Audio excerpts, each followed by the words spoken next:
Garrick Montgomery picked up the heavy parchment agreement, looked his mother directly in the eyes, and dropped it into the center of the fireplace. He did not hesitate or look away as the flames caught the thick paper, turning the labor of 14 regional families, 6 months of tense negotiations, and 4 separate legal teams into black ash in less than 3 seconds. The room went entirely cold despite the heat of the hearth, and nobody in the east parlor dared to breathe loud enough to disturb the smoke rising up the brick chimney. Outside the tall storm windows, a heavy summer downpour was turning the gravel drive into gray mud, and through the blurred glass, a lone young woman was straining against a stuck supply wagon, like the rest of the world had completely forgotten she was out there. Miriam Montgomery did not scream or raise her voice, which was always the most dangerous sign, choosing instead to keep her pale hands folded tightly over her dark silk apron, while her cold eyes tracked the final glowing ember of her family's reputation as it vanished into the grate. 14 young women sat in that formal room, dressed in their finest imported muslins and delicate silks, their hair arranged in perfect, identical curls that had taken their maids hours to complete before the carriages left the valley town.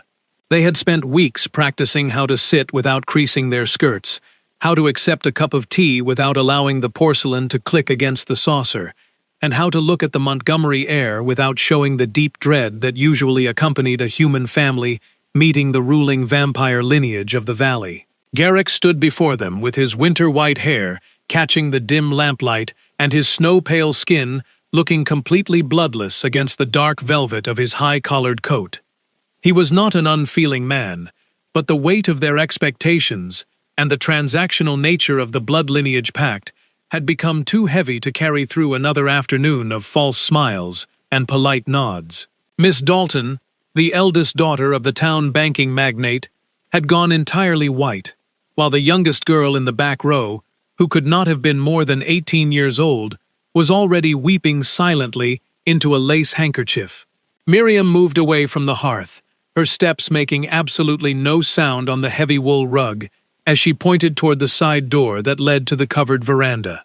She told her son that they needed to speak outside, where the guests could not hear them, but Garrick simply shook his head and adjusted his cuffs, his movements possessing the unearthly stillness that defined his kind. He told her there was nothing left to say in private that could not be stated openly in front of the people whose lives they were disrupting, for the sake of an old territory agreement.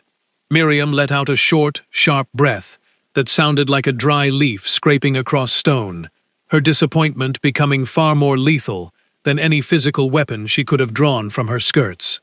She reminded him that these 14 families had come to the estate in good faith to secure their safety and their trade routes for the next 30 years, and that they deserved a proper selection rather than a public insult.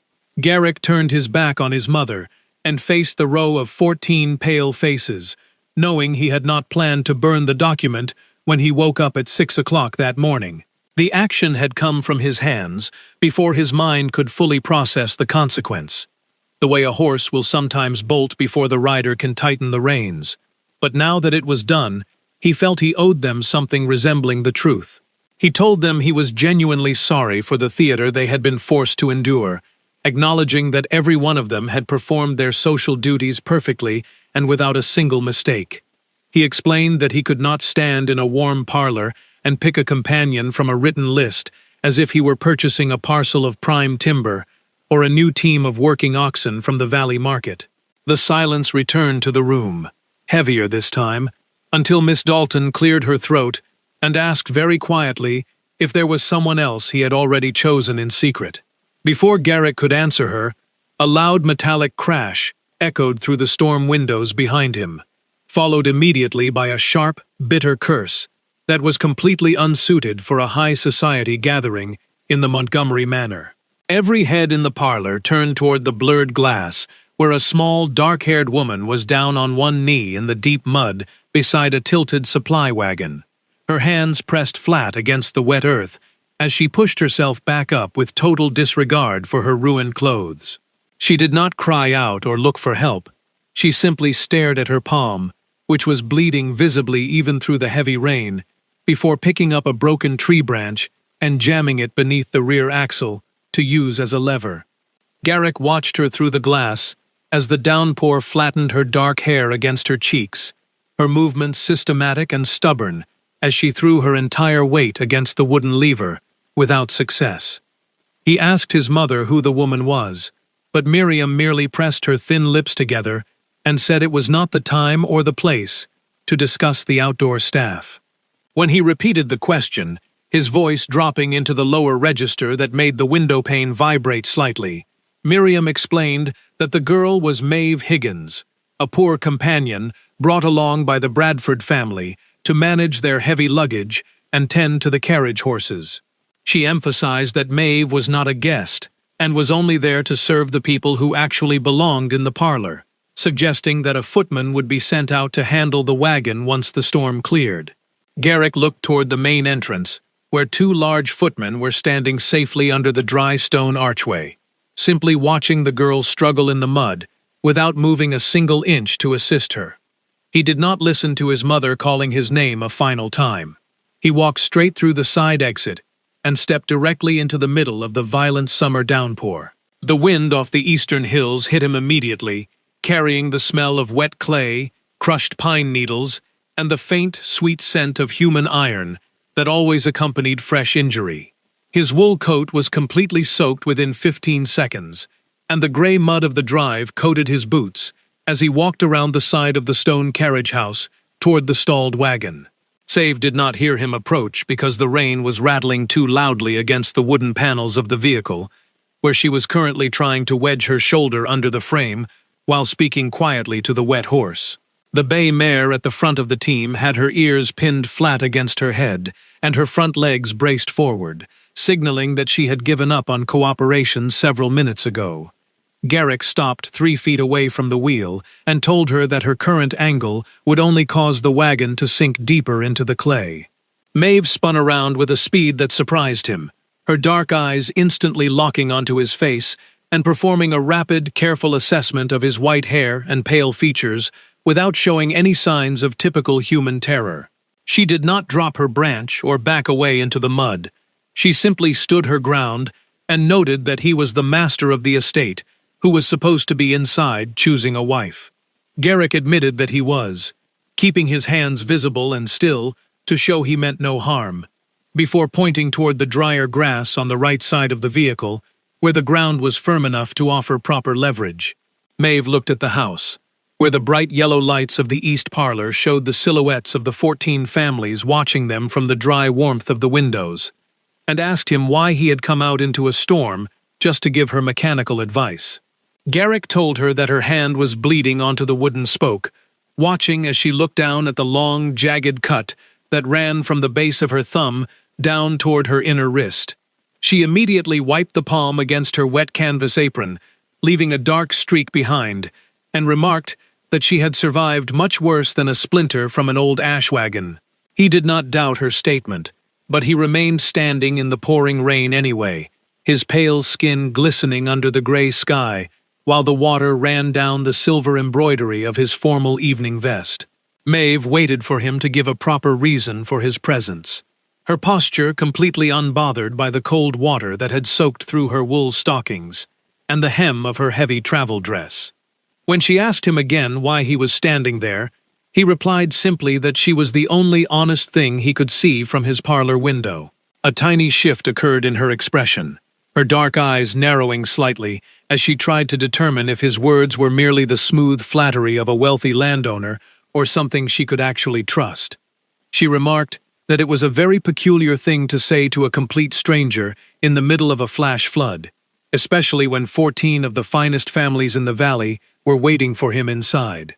Garrick noted that the families were undoubtedly discussing his character at this very moment, and Maeve pointed out that everyone in the servants' hall already knew he had burned the marriage contract before the first course was served.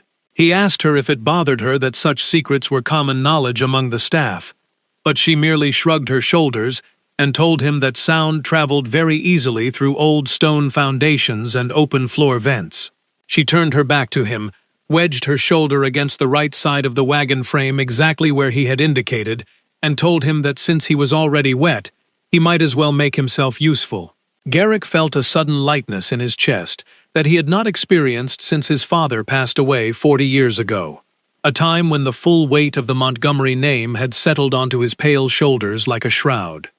He moved to the opposite side of the stuck wheel, dug the heels of his leather boots into the slick mud, and gripped the iron rim with his bare hands. Maeve called out a count of 3 over the sound of the wind, and on the final word, they both threw their weight against the stubborn wood and iron. The wagon gave a loud, sucking groan as the clay finally released its hold, the frame leveling out so quickly that the bay mare let out a sharp snort of surprise. Maeve stumbled sideways as the weight shifted, her injured hand striking the iron axle with enough force to make her hiss through her teeth, before she quickly tucked the arm against her ribs and straightened her spine. Garrick reached out to steady her, his cold fingers briefly brushing against the wet wool of her sleeve, but she pulled back instantly and insisted she was perfectly fine. They stood together in the thinning rain as the summer storm began to roll eastward over the ridge, leaving the sky looking like a sheet of tarnished silver above the dark pine trees. He told her she needed to come inside through the kitchen entrance so Mrs. Gable could clean the dirt from her wrist before the wound became infected. Maeve let out a short, dry laugh that lacked any real bitterness, pointing out that a companion had no business entering the main house through any door, while 14 wealthy families were occupying the rooms. Garrick told her that he was not asking her as a matter of social etiquette, but rather because he had no intention of returning to the parlor to select a name from his mother's ledger. He looked at her directly, his dark red eyes perfectly steady in the pale gray daylight, and explained that whatever difficulties followed this afternoon, he preferred to face them in the presence of someone who did not hide her thoughts. Maeve studied his face for several long seconds, while the wind shook the wet branches of the nearby elm trees, the bay mare behind them clicking her hooves against the gravel as she waited to be led toward the dry stalls. She finally agreed to come inside, on the single condition that he would not introduce her to his mother before the sun went down that evening. Garrick agreed to the terms without a smile, watching as she took the horse's leather bridle and began leading the team toward the stable with a deliberate, unhurried gait. He remained on the drive for several minutes after she vanished into the barn, looking down at his ruined velvet coat and the thick gray clay that covered his formal evening boots from toe to heel. He knew that tomorrow would bring a long succession of angry letters from regional lawyers and severe lectures from his mother regarding his duty to their species and their valley holdings. Yet as he walked toward the unlocked side door of the kitchen, he felt the cold constriction in his chest loosen for the first time in nearly half a century. The kitchen was completely warm when he entered, smelling of fresh yeast bread and old coffee grounds, and the 2 young kitchen maids immediately dropped their eyes to their cutting boards when they saw the master of the house dripping water onto the scrubbed pine floor. Maeve sat on a low wooden stool near the open hearth, using a basin of hot water and a square of clean linen that Mrs. Gable had left on the table before disappearing into the pantry. She worked with the quiet efficiency of someone who was accustomed to treating her own injuries, never flinching as she scrubbed the dark valley dirt from the edges of the long cut on her palm. The door swung open and Garrick entered the room, having changed into a dry linen shirt and a plain black wool coat that made his white hair stand out even more starkly against the brickwork.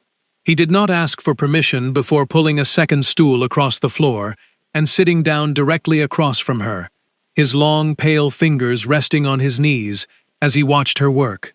He noted that the injury was deep enough to require several stitches if she wanted to avoid a thick scar across her wrist.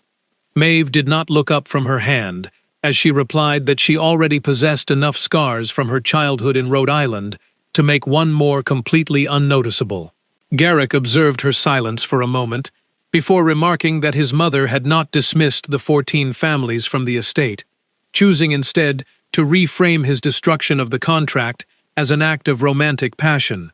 He explained that Miriam was currently telling the guests that their heir was simply a man who refused to be bound by dry legal terms and needed to be won through personal merit rather than parental negotiation. Maeve tied the linen strip into a tight knot using her teeth. stating flatly that she had already heard Miss Dalton's mother repeating that exact phrase in the upper hallway 20 minutes ago. She asked him what he truly expected to achieve by sitting in a warm kitchen with a servant while his mother rebuilt her social trap in the front rooms. Garrick told her that he had no intention of walking back into the East Parlor to play his mother's game, regardless of how many versions of the contract she managed to draft before the weekend. Maeve met his gaze, her dark eyes looking exceptionally clear against her pale, rain-washed skin, and asked him what he thought this sudden interest in her character was going to cost her. She reminded him that her cousin, Ida Bradford, was currently sitting in that front room because the Bradford timber business was $3,000 in debt to the regional banks and required a Montgomery alliance to survive the winter. She pointed out that Ida was not a malicious person, but simply a desperate one, and that his grand gestures of independence were going to fall directly onto the heads of 14 families who could not afford to return home empty-handed. Garrick admitted that his choices were selfish, but he explained that a person of his longevity, who married for the sake of a timber contract, eventually became a very specific kind of cruel to everyone under his roof. He told her that his own father had been a perfectly decent man who married a woman he did not choose for the sake of 40,000 acres of mountain land, and that they had spent 80 years being perfectly polite and completely miserable together. He did not want that coldness to infect the rest of his existence, and he refused to inflict that kind of quiet despair onto another human being for the sake of regional peace. The kitchen maids in the corner stopped their chopping entirely, their knives hovering over the carrots, until Garrick gently suggested that they take their baskets out to the root cellar for the rest of the hour. Once the heavy oak door clicked shut behind the servants, Maeve stood up from her stool and told him that she needed to return upstairs to check on Ida's dinner dress before the main bell rang at 6 o'clock. Garrick stood as well, his movements automatic and polite, and asked her if she would be present in the great dining hall when the first course was served to the guests. She reminded him that the staff always ate their salt pork and cornmeal at the long pine table in the kitchen, and that he still did not understand the true distance between their positions in this house. He told her that he wanted to know where she had lived before she entered the Bradford household, but she simply shook her head and said that her past was a very long and dry ledger that would not interest a Montgomery. She walked out of the kitchen without looking back, her damp skirts whispering against the stone flags as she navigated the narrow rear stairs that led to the third-floor servants' quarters. She found Ida Bradford sitting in front of the small walnut vanity mirror, her second-best blue poplin dress, already fastened at the throat, but her fingers trembling so hard she could not manage the ivory hairpins. Ida watched Maeve's reflection in the glass, noting the clean white linen wrapped around her cousin's wrist, and asked if it was true that the master of the estate had left his own parlor to help her with a broken wagon wheel. Maeve began unpinning her cousin's tangled curls, stating quietly that the wheel had simply been stuck in the clay, and that Garrick had happened to be walking near the stables when it happened. Ida turned around on the low stool to look at Maeve directly, her eyes red from the dusty carriage ride and the quiet tension that had been building in the parlor all afternoon. She told Maeve that she had spent 3 hours smiling at a white-haired man who looked right through her as if she were nothing more than a pane of clear glass before he walked out into a storm for a servant. She explained that her father's creditors would not wait past the 1st of November, and that if she returned to their valley town without a promise of marriage, the Bradford mills would be sold at public auction on the courthouse steps. Maeve sat on the edge of the narrow cot behind the canvas dressing screen, telling her cousin that nothing had occurred between herself and Garrick except for a brief conversation regarding a horse and some wet mud.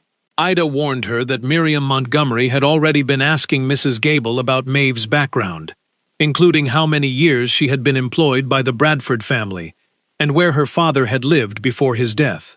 She set her silver hairbrush down on the table with a sharp click, stating that she did not harbor any anger toward her cousin, but that she could not compete with whatever had transpired on the gravel drive during the downpour. Maeve stayed behind her screen until the dinner bell rang at 6 o'clock, listening as the great house shifted its weight into the evening routine, with the sound of silver serving trays clinking against china 3 floors below. She did not join the other servants in the kitchen for their evening meal. She remained on her cot with her hands folded over her chest, watching the moonlight move slowly across the white plaster ceiling. At 8 o'clock, the door to the small bedroom opened, and Mrs. Gable stood in the entryway with a brass oil lamp in her hand, stating that the master of the house requested Maeve's presence in the library immediately. Maeve walked down the long carpeted corridor alone, passing the closed doors of the formal dining room where she could still hear the bright, false laughter of the 14 mothers trying to catch Miriam's attention over the dessert course. She found the library door standing wide open as promised, the room smelling of old leather bindings, beeswax candles, and the sweet tobacco that Garrick's father used to smoke 50 years ago. Garrick was standing near the tall window that overlooked the black expanse of the south pasture, his hands tucked behind his back in that same motionless posture he had held during the afternoon. Maeve stopped just inside the doorway and noted that he had spent the fish course speaking exclusively to Miss Dalton, according to the gossip that the kitchen maids had carried up the back stairs before dinner.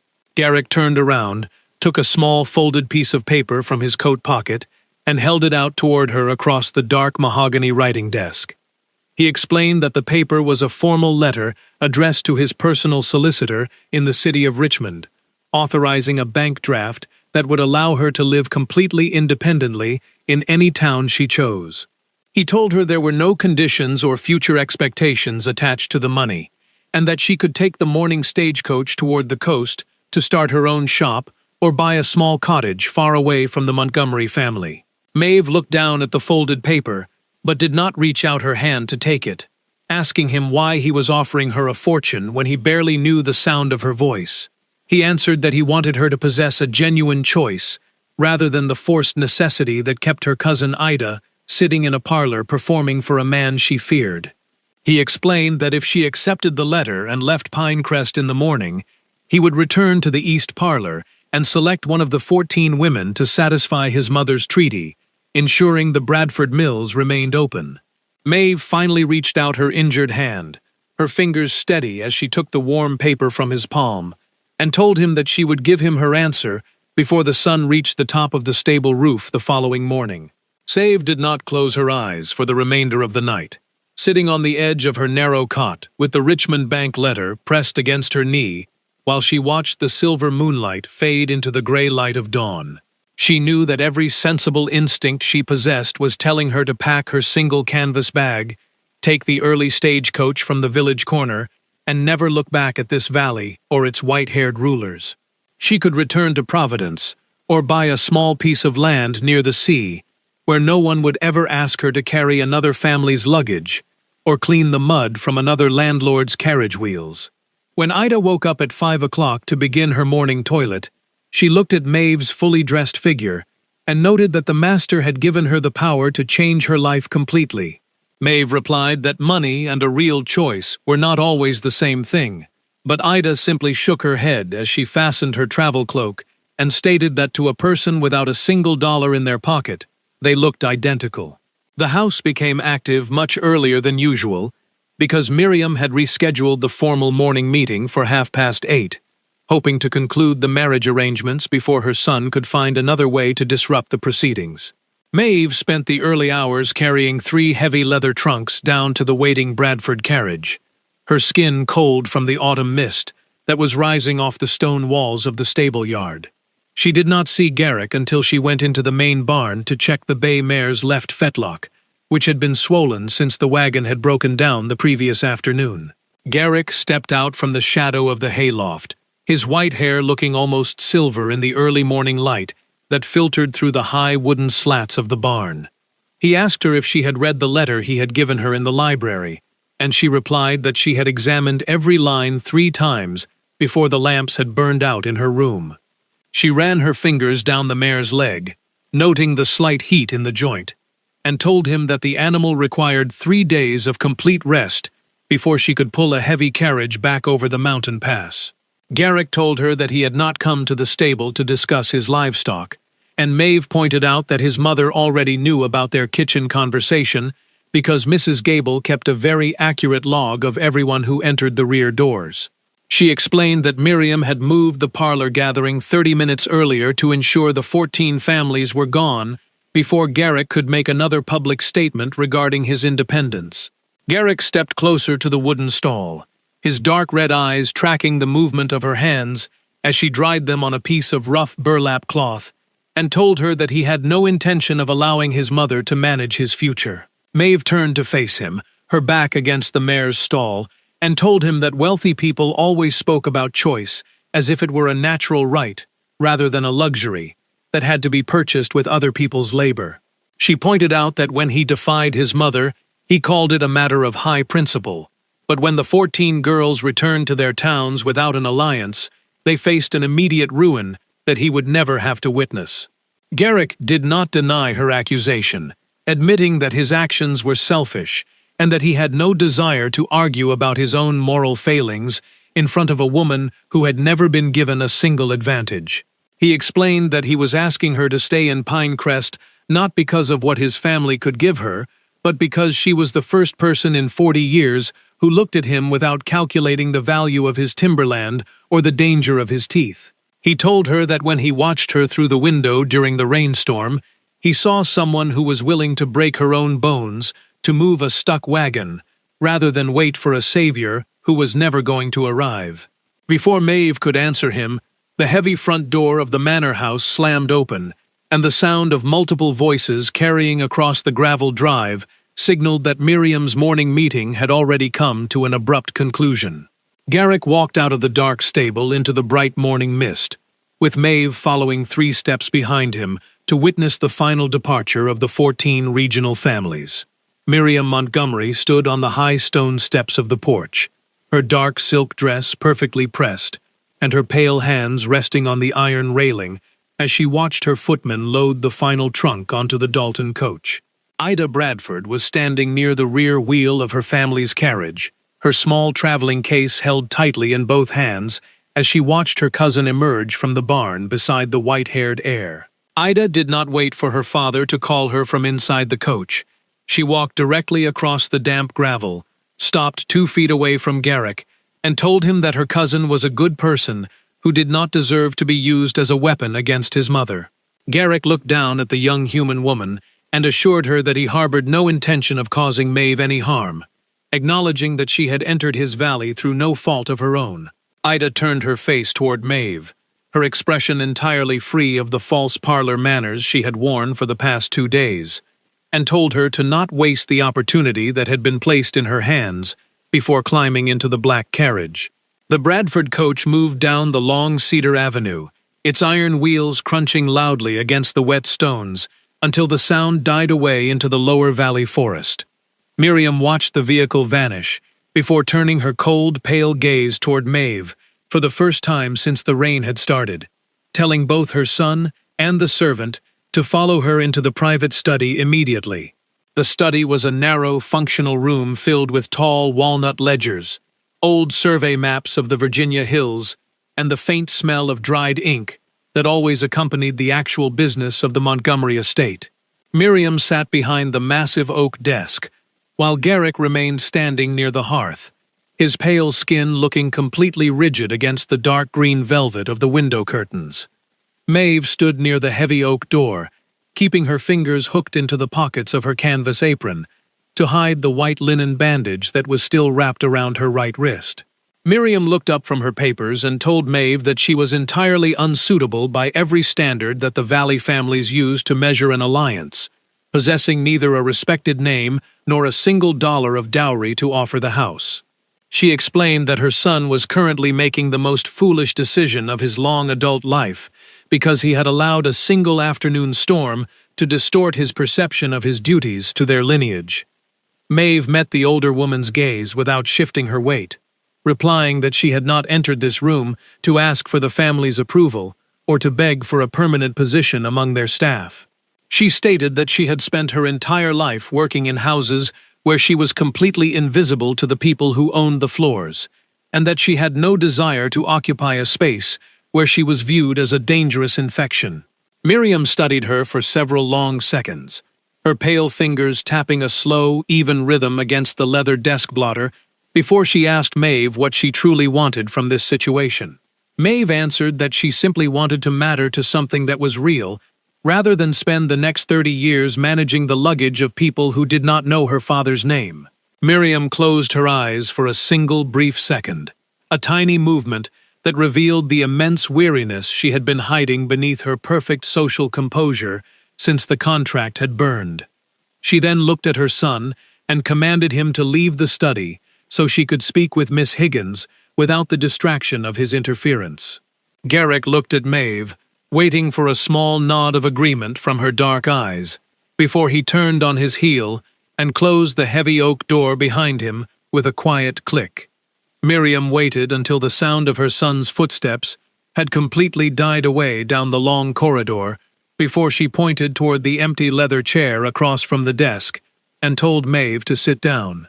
She explained that her own father had given her hand to the Montgomery family 40 years ago because their mountain timber bordered her family's iron mines, and that it had been considered a perfect arrangement by every lawyer in the state. She admitted that her husband had been a genuinely decent man who never raised his voice or allowed her to want for a single luxury, but that she had spent 4 decades being perfectly managed and completely unseen by everyone in the valley. She told Maeve that while she understood what her son was reaching for in his loneliness, comprehension was not the same as social approval, and the regional families would not forget the insult of the burned contract easily. Maeve replied that she had never expected the valley to welcome her with open arms, and that she was fully prepared to handle whatever names the town merchants chose to call her when she walked down the main street. Miriam leaned forward, her cold eyes tracking the white bandage on Maeve's wrist, and asked her what actual skills she possessed, beyond the ability to handle a stubborn horse in a summer downpour. Maeve explained that her father had been a school teacher in Providence before his lungs failed, and that he had taught her to read Latin, basic Greek, and enough mathematics to keep the books for the Bradford household for 18 months after their old clerk had left. She pointed out that she knew the annual operating expenses of a 3-story estate based on the number of indoor staff, and that she could identify which valley families were currently borrowing money from the Salem banks to pay their taxes. Miriam sat back in her chair, her face remaining entirely still, but her eyes showing a sudden, sharp interest that had nothing to do with her typical social concerns. She noted that the Montgomery estate had been without a proper head clerk since their old steward had retired in March, and that her son had been spending his nights muddling through the land ledgers with very poor results. She emphasized that she was not making a formal offer of employment or giving her parental blessing to a marriage, but rather asking Maeve to remain at the house for 3 weeks, to prove that her presence was worth the social difficulty it was causing. She told Maeve that if she chose to stay, she would be expected to appear at the upcoming autumn gala at the county hall as an invited guest of the family, rather than a temporary companion. Maeve took the folded Richmond Bank letter from her pocket, laid it flat on the mahogany desk between them, and told the older woman that she had no intention of keeping an exit door open if she was going to commit to the work. Miriam looked down at the paper that represented a small fortune, her thin lips curving into the first genuine expression that looked almost like respect, before she told Maeve that Mrs. Gable would find her a proper room on the 2nd floor. Maeve left the study 20 minutes later, finding Garrick waiting for her near the tall grandfather clock in the main hallway with his coat off and his white hair slightly tangled from his hands. He asked her what his mother had said during their private hour, and she replied that she had agreed to take over the estate ledgers on the condition that she would never be asked to make herself invisible under his roof. Garrick smiled for the first time in days, his pale skin looking warmer in the morning light as he walked beside her toward the long library tables, where the overdue accounts were piled in untidy stacks. Over the next 2 weeks, Maeve spent her mornings tracking the price of mountain timber and correcting the interest calculations that the regional banks had been adding to the Montgomery accounts since the previous winter. She took her tea with Miriam at 4 o'clock every afternoon in the West sitting room, where they spent 60 minutes discussing the local families without a single mention of the 14 girls or the burned contract. The only real difficulty came from the town itself. where the servants' network had already spread a dozen's versions of the story regarding the stable girl who had captured the white-haired vampire king during a flash flood. The night of the Pinecrest Autumn Gala arrived with a clear, cold sky that smelled of frost and fallen oak leaves.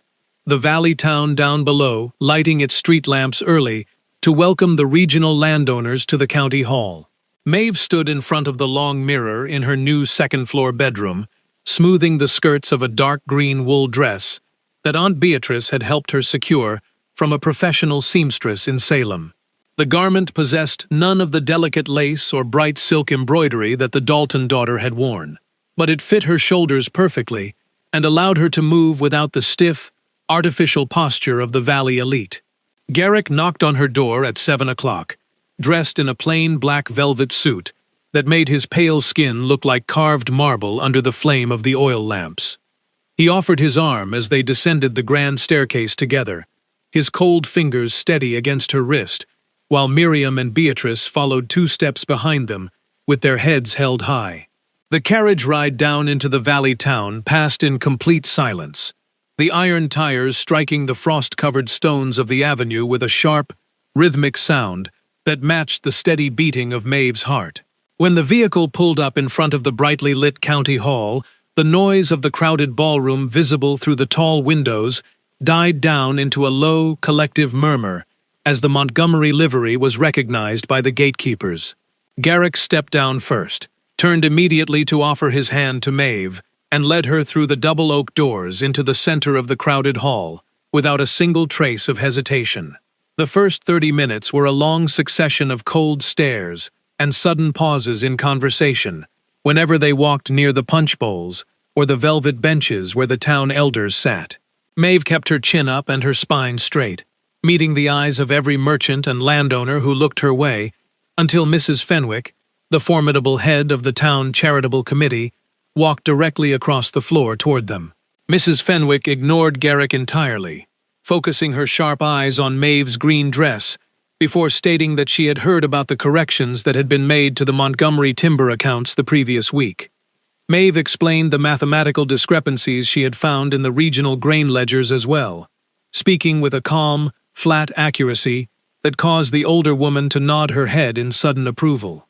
Within an hour, Mrs. Fenwick had introduced Maeve to 3 other prominent women of the valley, referring to her as Miss Higgins, with a deliberate loudness that forced the surrounding whisperers to turn back to their own drinks. Garrick remained 6 feet away during the entire conversation, keeping his promise to let her find her own footing among the townsfolk, without using his family's ancient authority to force their compliance. He only stepped forward when Judge Bradford, Ida's father, emerged from the crowd with a glass of dark wine in his hand and a very tired expression on his gray face. The judge stopped in front of Maeve, looked down at her small hand which still bore a faint pink line where the cut had healed, and told her that his daughter Ida had started her own small garden since returning from the estate. He explained that his daughter had spent her entire life performing at musical instruments she detested, because her mother believed it was necessary for a proper marriage match, and that she had finally refused to open the pianoforte again. He thanked Maeve for her honesty during the rainstorm, stating that his family would manage their bank debts through their own timber sales rather than relying on a transactional blood alliance to keep their mills running. Garrick shook the older man's hand with a quiet word of respect before the music shifted into a slower, traditional valley dance that brought the remaining couples toward the center of the polished floor.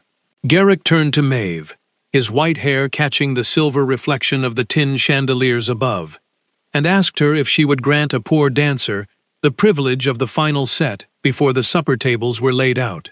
She took his pale hand, her fingers finding a natural fit against his cold skin as they moved together into the slow rhythm of the valley music under the watchful eyes of 40 regional families. They did not move with the perfect dramatic elegance that his mother displayed, but they found a steady, unhurried pace that belonged entirely to them, completely unconcerned with the whispers that were still drifting from the corners of the hall. Maeve looked up into his dark red eyes, noting the complete stillness of his face and the absolute focus of his attention, which had not wavered since he had walked out into the downpour 3 weeks ago.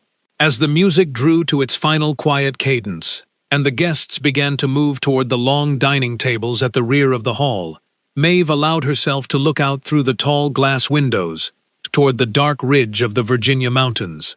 She knew that the path ahead of them would not be smooth or free from the long, persistent judgments of a county that valued old names and established bloodlines above all else. There would be mornings when the ledgers were heavy, and evenings when the town parlors remained closed to her presence, and she would have to earn every single inch of the ground she occupied through her own labor and intellect. Yet as she felt the steady warmth of her own blood pulsing against the cold weight of Garrick's hand, she knew she had left the narrow cot and the invisible life behind forever. She had not been rescued from her poverty or chosen like a passive name from a mother's ledger. She had burned her own exit door in the library embers and walked through the front gate of this valley on her own terms. The future was no longer a transactional arrangement designed by fearful parents in a closed room, but a vast, open territory that she had chosen to build with her own steady hands, alongside a man who had looked through a storm window and had the courage to walk out into the rain.